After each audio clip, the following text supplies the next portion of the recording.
Week 2 of Steelers OTAs is in the books. We'll talk about how some of the top rookies are faring and the praise they're getting from other veterans on the Steelers roster. Here in the North Shore Drive podcast from the Pittsburgh Post-Gazette, I'm your host, Chris Carter, joined today by Brian Batko. It's going to be a fun episode. Let's get into it. You are now listening to the North Shore Drive podcast, a show on all things Pittsburgh sports from the writers of the Pittsburgh Post-Gazette, hosted by Christopher Carter.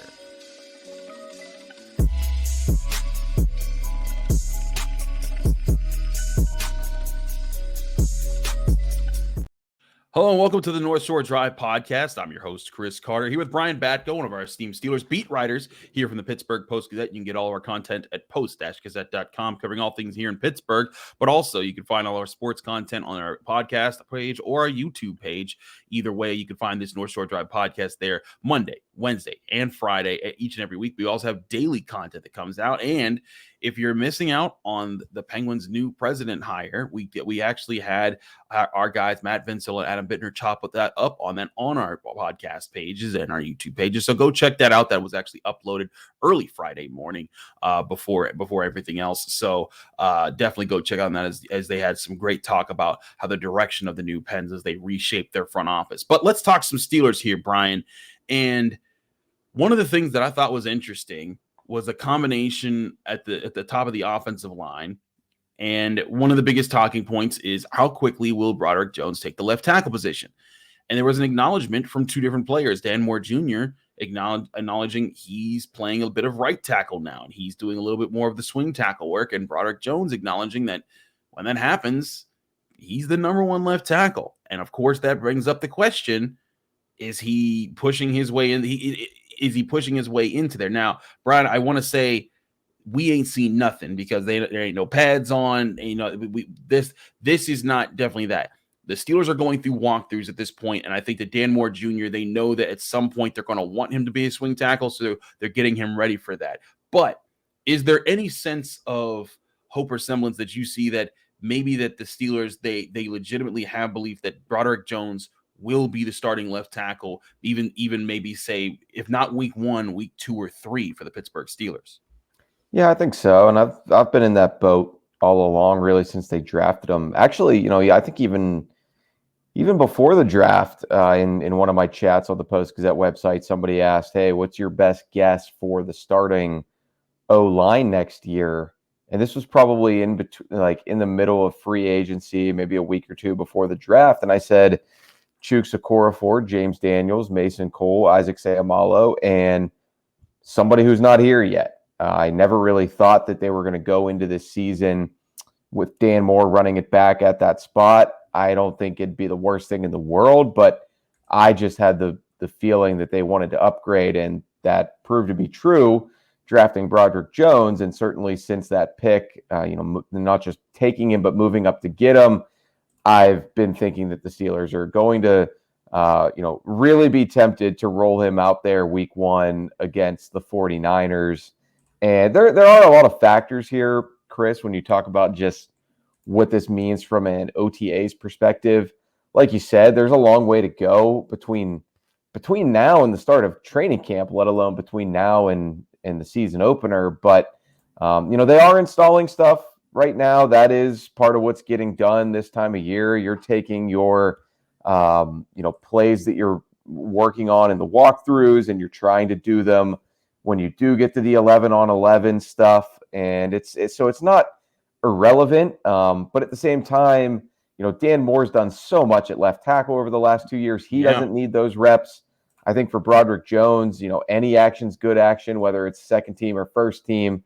It's baby steps right now, but I do think it's notable because, as you put it, I think this is eventually where they're going to end up in 2023, with Jones starting and Moore being the swing guy. And at this point in his career, Moore has to put in the work to become a swing tackle who plays both sides when needed. Right, and that's going to be something that's not easy. Kevin Dotson even talked about the difficulties he had transitioning from right guard to left guard last year. Dan Moore Jr. is going to need some of those walkthroughs to get ready to do that when they ask him to do that in training camp. And that's always funny with O linemen. It's like, depending on the guy, when us in the media, when we in the media go ask them, like, oh, is it tricky going from, left guard to right guard? Some guys are going to be like, it's really not as crazy as you guys are making it out to be. You just, you do this side and you just do this hand and this leg. But then others like Dan Moore on Thursday were like, yeah, it actually is not as easy as you would think from the outside. You pretty much have to reverse course with your entire body and all your muscle memory. So the truth's probably somewhere in the middle. I think, it's not exactly like switching from offensive line to wide receiver. You're still going to be in tight, pushing dudes around, but obviously there are technique things that you need to work on. And we've seen the Steelers offensive linemen struggle. Whether at their natural position, quote unquote, or one that they've been moved to. So it's not like there haven't been growing pains for these guys over the years. That hopefully, for Moore's sake, it'll be a lot more smooth.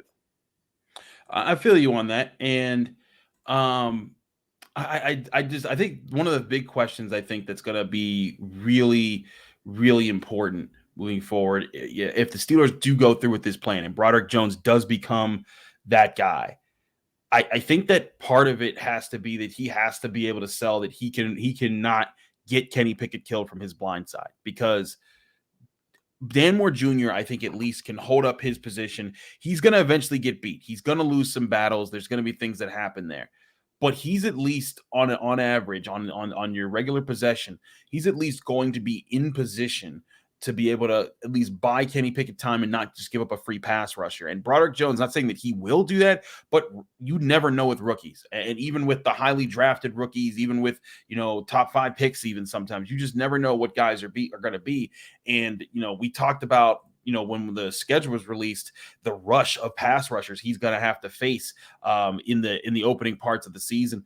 He's got, Joey Bosa week 1, Myles Garrett week 2, Max Crosby week 3, Will Anderson week 4. He's got a rush of those guys coming up that he's going to have to protect, Kenny Pickett's blind side there. And I think that could be some of the holdup the Steelers might have with just throwing him out there, unless, again, he proves himself in training camp and the Steelers are like, well, that's just something they're going to have to plan for. Maybe they throw an extra tight end that side. Maybe they keep Najee Harris or a running back on the sidecar of Kenny Pickett and shotgun formations on that side.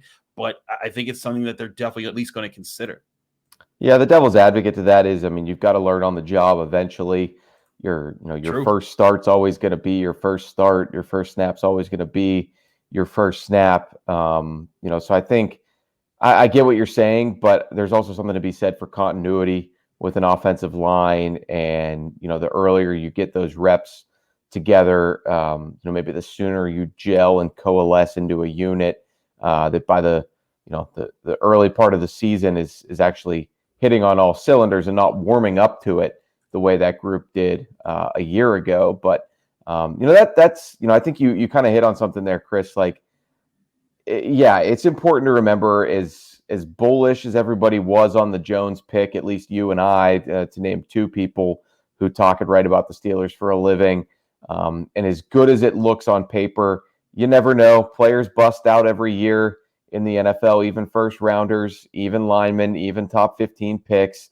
It can happen. I'm not predicting that that's what will happen to him, but we don't know. It's June 2nd. We don't know what he's going to be in the NFL. I think in the Steelers' eyes, ideally, and the reason they picked him where they did was he can be that left tackle who holds up on an island, who doesn't get beat as often as a Dan Moore, who doesn't need as much schematic help against top pass rushers as Dan Moore. So we'll see. We don't really know where his floor is at this point in the NFL. I think we do for the most part with Moore. It's just a matter of where is Jones' ceiling. And I just think ultimately the pros and cons that they'll weigh will end up wanting to try to push him toward that ceiling earlier in his rookie year rather than keeping the reins on him and trying to kind of hold him out of the lineup before he's ready. I think they'll want to give him a chance to get that baptism by fire. Well, the other guy that's going to need baptism by fire, potentially, if he were to start, is Joey Porter Jr. And there's a lot of talk there. Patrick Peterson addressed some of that and gave his perspective on some things as far as the progression of Joey Porter Jr. We'll talk about that in a minute here on the North Shore Drive podcast from the Pittsburgh Post-Gazette. Chris Carter and Brian Batko. We'll be right back.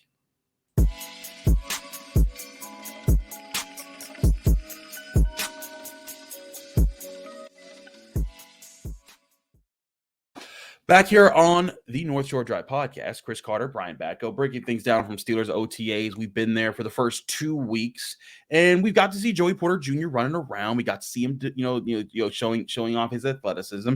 And Patrick Peterson's been in there, and Patrick Peterson acknowledged he's been playing a few different spots there. The Steelers have talked to him about being flexible and maybe playing some slot, maybe playing different positions in the secondary. And you got to think, Brian, if Patrick Peterson is not lining up at outside cornerback, Joey Porter Jr. is. Akella Witherspoon's been let go. Levi Wallace is your other guy that you probably line up outside.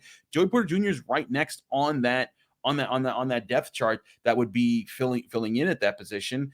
And that would be another rookie who would be learning in trial by fire and working up against, some really impressive receivers that they could line up against this year.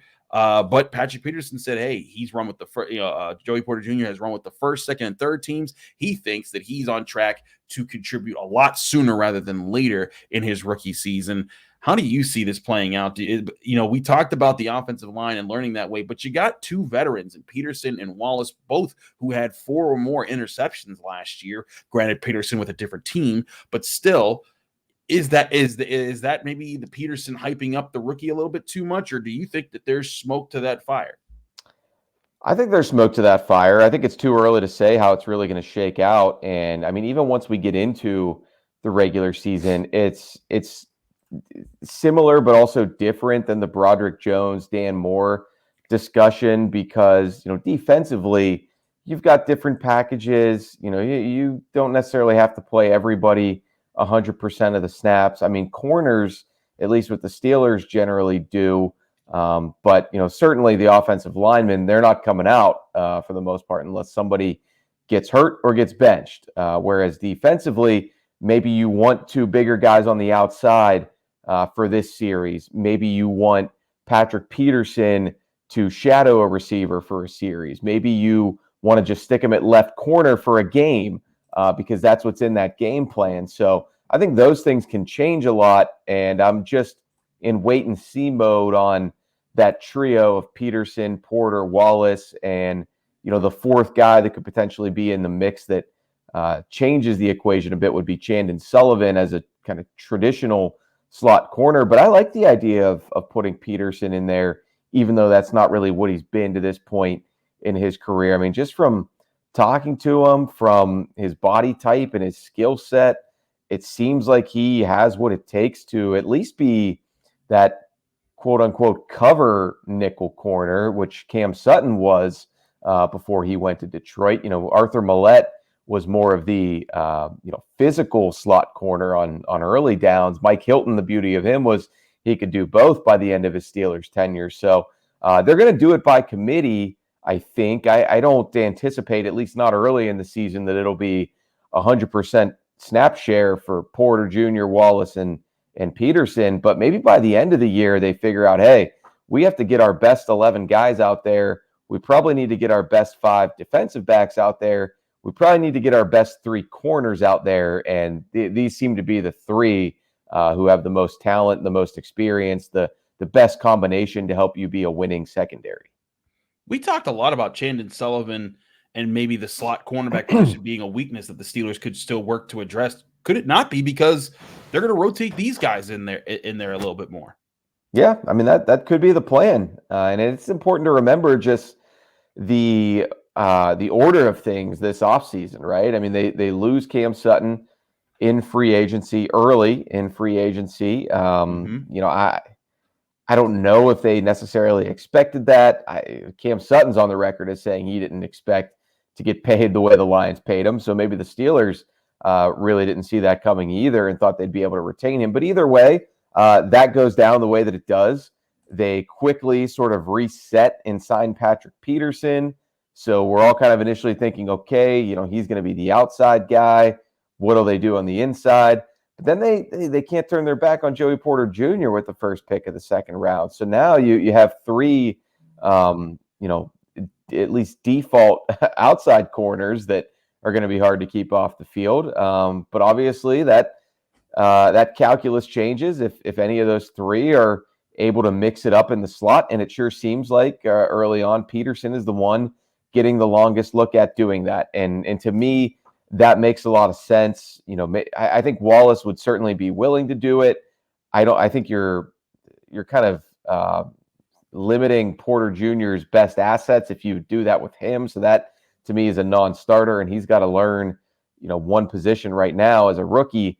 So it makes the most sense for Peterson to get that opportunity. And he explained to us on Thursday that at this point in his career, he's been in a lot of positions where you're on that island on the outside. If you can't keep up athletically or physically, it's just you, the receiver, the numbers, and the sideline. And it's going to be a long day for you if you're not winning that matchup. If you're in the slot, it's more about, knowing your leverage, funneling guys to the inside of the defense, and kind of playing a more cerebral game. I mean, don't get me wrong. You still need the short area quickness.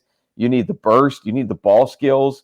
But I think at age 33, he's going to have those things a little bit more reliably than he might the foot speed to keep up with, one of these outside receivers that he's going to see in the AFC North, or Devontae Adams when you face the Raiders, those types of guys who could challenge him and maybe put a little bit more pressure on him, albeit, Levi Wallace isn't the fastest guy either, but he and Joey Porter Jr. at least maybe a little bit more length and can disrupt guys that way. Yeah. I think that there's a lot of meat to the bone of that conversation. And I think that when it comes to the cornerback spot, especially slot cornerback, like you said, there's a lot of complications. There's communication. There's reading your opponents, understanding not just what their tendencies are, but what the formation's tendencies are, knowing, which leverage to maintain inside, outside, when you're passing off, because, you got to interact more with linebackers and safeties at that part of the field. I agree that could be the move there, is that they're having some experienced guys flow into that position a bit more and letting Joey Porter Jr. just, hey, you got the sideline, you got the deep third, deep half, whatever it is.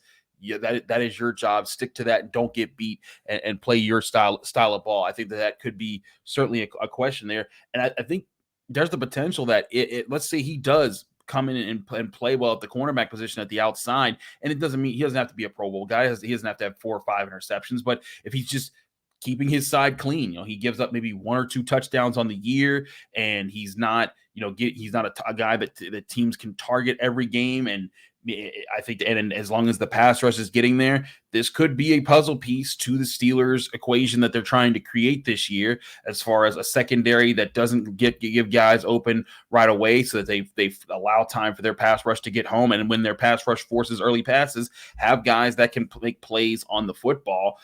They certainly have that with Minkah Fitzpatrick, Patrick Peterson, and Levi Wallace. All of them had 4 or more interceptions last year. Joey Porter Jr., not known for making interceptions at Penn State, but I think there's a lot of people out there that have talked about it. He has the ball skills. He just didn't have the opportunities at Penn State. Maybe they'd come his way if he gets to start on this Steelers defense this year. Yeah, and just, getting a little bit further into it from a depth chart perspective, one guy who I'd say he's on the rise, 6 practices in to this thing, is Corey Trice, 7th round pick out of Purdue.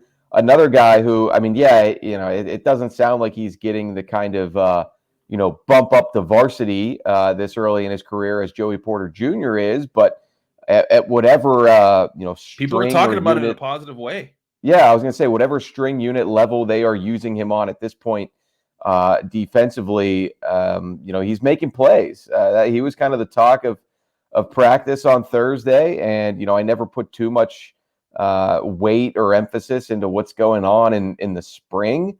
But yeah, it's better than the opposite. It's better than not hearing from a guy. So it's good that Trice is showing some early signs of potential here, because look, if he turns out to be a steal in the 7th round, he's somebody else who at 6'3" and with his length, he's going to be a pure outside guy in the NFL as well. So you're building up that kind of pipeline with Porter Jr., with Trice, in addition to the holdovers, Levi Wallace and James Pierre. I'm not going to say that Patrick Peterson's expendable among that group or anything along those lines. For all we know, he might still be the best outside corner if you had to pick one to start your defense around in 2023. But in terms of just figuring out where everybody fits the best, that's what Mike Tomlin and Terrell Austin and Grady Brown get paid to do.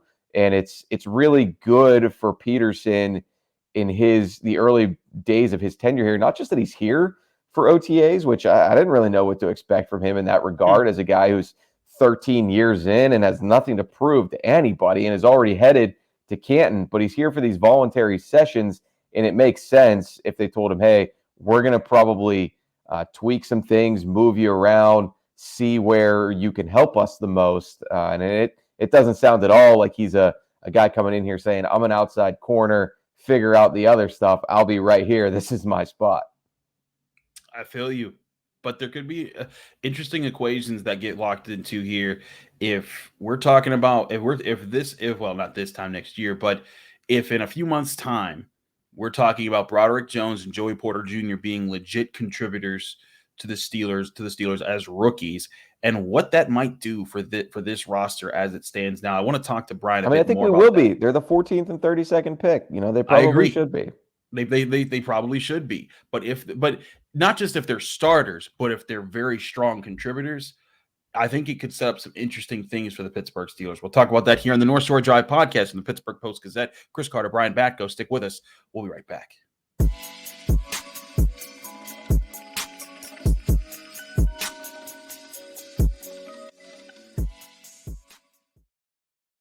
Back here on the North Shore Drive podcast, Chris Carter, Brian Batko, finishing up week 2 of Steelers OTAs. Brian, I want to talk to you about what I was just saying here with the potential of, not just starting, because I agree with you. Broderick Jones, Joey Porter Jr. were not picked 2 picks in the top 32 in the NFL draft just to sit on the bench all year and just warm it up.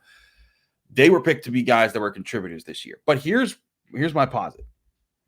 If Broderick Jones isn't just a starter, but a very good starter, if he holds it down and he's not giving up pressures and he's contributing in the run blocking as a rookie left tackle, and Joey Porter Jr. is an answer at the cornerback position in his rookie year, not a liability, not a meh player, but an answer who's out there and bringing you energy as rookie, and maybe even like Keanu Benton helping on the second group of the other defensive line, because he's the one guy out of the top 3 picks who he doesn't need to start because they have Cam Hayward, Ogunjobi, and a slew of veteran defensive linemen who could probably play nose tackle to start.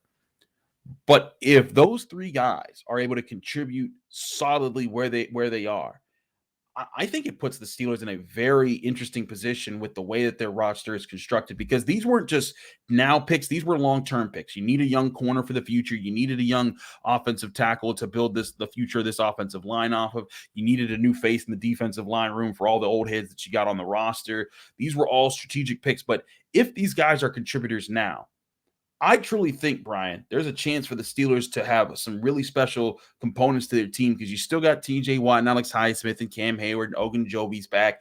And if you're adding in some faces to that defense and a secondary that has guys that know how to take the ball away, and Joey Porter Jr. just adds to that. And then you're talking about the offense with the offensive line, with the improvements of Isaac Seumalo added to the left side, the improvements they made last year. And if Broderick Jones is the truth, we're talking about the Steelers having not nearly as many holes on their roster. We know on paper that's the case, but if these guys are that good and they are living up to the hype, I think that puts them in much closer to real contender status than I think many people had them slated to potentially get to before the season began. Yeah, it would certainly help. I still think the biggest X factor, of course, is Kenny Pickett and what he's able to do in year 2. Is he able to elevate those guys around him, whether it's, making Broderick Jones look good at left tackle, whether it's, helping George Pickens reach new heights, or getting Deontay Johnson back on track to the success that he knew when Ben Roethlisberger was his quarterback. I mean, all these things are, they don't all fall on Kenny Pickett, but they're pretty tangentially related to the quarterback performance here for the Steelers. So, I mean, those are issues that will be, we really can only tell once the bullets start flying. I mean, we'll be able to get a feel for Pickett in camp to some degree, but we also know the guy's a gamer, and that's what's going to be fun about training camp this year is, you do have Broderick Jones getting in there. I would expect this defense is going to challenge him in a major way. Alex Highsmith is somebody who goes hard all the time, practice or game. His motor will be running hot. Cam Hayward always wants to test the young bucks and maybe even go play through the whistle with them. And Joey Porter as he Jr. often does in camp. Yes, he loves that. And Joey Porter Jr., I mean, he's going to be matching up when they go good on good, probably matching up on the outside with a Deontay Johnson who's open when the ball is snapped, with a George Pickens who never met a cornerback he likes on earth. So that's all going to be very, very entertaining, I think, for us and the fine folks who attend these practices at St. Vincent. And I'll just say one other guy to kind of watch. I think Nick Herbig, when he gets his opportunities, because we know that TJ Watt is what do they call it in the Steeler circles? It's going to be a country club camp for him a little bit. He's not going to be pushed to the limit in August with what's ahead of him in September, October, and November. Alex Highsmith too, probably be wise to take some mileage off of him. So I think you're going to see a lot of Nick Herbig, repping at outside linebacker out at training camp. And he's going to be a guy who's very, very motivated to show that he's able to stick at that position in the NFL and make a contribution as early as year one if he can. I think you put up a really good point too, with Kenny Pickett's development being the big piece of all of this. Because if all those things happen and Kenny Pickett is the same as last year, that's a problem. And like they'll still be able to win maybe 9-ish games, but they won't be able to take the big step that we're talking about potentially them making with the thing around them. But with the roster as we're talking about, if the offensive line is that much better, if the defense is that much better, if the secondary is reliable and they're not giving up some of the big plays that they did last year at some key points that cost them some big games, I think it puts Kenny Pickett in a position where he still can take a step up, but he doesn't have to take a step up to be, so a top 10 NFL quarterback next year. If he takes a step up and is just solidly moving the ball, the Steelers are averaging anywhere from like 25, 26 points a game or something like that. Nothing ridiculous. I think it puts the Steelers offense in a position where they can be solid enough with a defense that if they are dominant, which I think they can be. Mike Tomlin has coached a top 5 defense in the NFL 9 of his 16 years in the NFL. I think that could be the factor that kind of puts it all together. It's just like, hey, Kenny Pickett, you can win some games, just don't lose the team some games. And I think that he's been studying playbooks. I should know I stole his playbook, but he's been studying his playbook all off season long to get to this point. He's been putting in the overtime work. Everyone's been talking about that. I think if he does put it together with the roster that we're talking about as it's constructed, if the top rookies hit in the way we expect them to hit, Brian, we could be talking about a team that maybe is more competitive to win the AFC North than people gave it credit for. And maybe this is a team that gets into the playoffs and people are looking at like, wait a minute, the Steelers are actually scary again. Yeah, I've never been concerned about that aspect of it with Pickett. I mean, the above the neck stuff, the work ethic, that was never anything that gave me pause with him. He's just got to get it done physically and can, continue to show people that he can do that at the NFL level. I guess, just as we sort of talk through this a little bit, maybe I would frame it as, I think if it's a case of Kenny Pickett elevating the team around him more, then it's getting closer to what you're talking about there, Chris, being a surprise team and not just the division, but the AFC.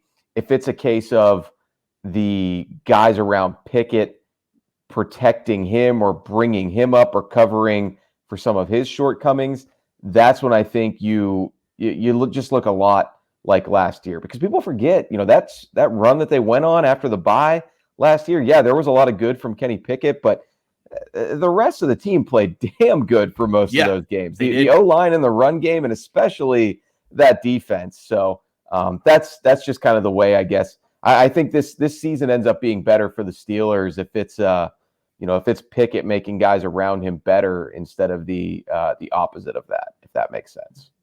I hear you on that. We'll see if that does happen. OTAs, last week of OTAs coming up this next week here. We'll have all our people from the Pittsburgh Post-Gazette on hand in attendance on the South Side. We'll also, again, If you were looking for Penguins talk, we had that with Matt Vencil and Adam Bittner on the first thing this morning. Check out our YouTube page, check out our podcast page. It was definitely done and it is there. We'll have some Pirates talk. They won their first and only series they won of May against the Giants, and now they've come back home to face the St. Louis Cardinals and the Oakland A's and the New York Mets. We'll get all that talk on Monday here on the North Shore Drive podcast. Thanks again to Brian for doing a full show with me here. Thanks again to everyone who's checking us out here on the North Shore Drive podcast. Check out our Pittsburgh Post-Gazette content at post-gazette.com. Find us on your favorite podcasting app and on YouTube. We'll be back Monday with another episode of the North Shore Drive podcast. We'll see you then.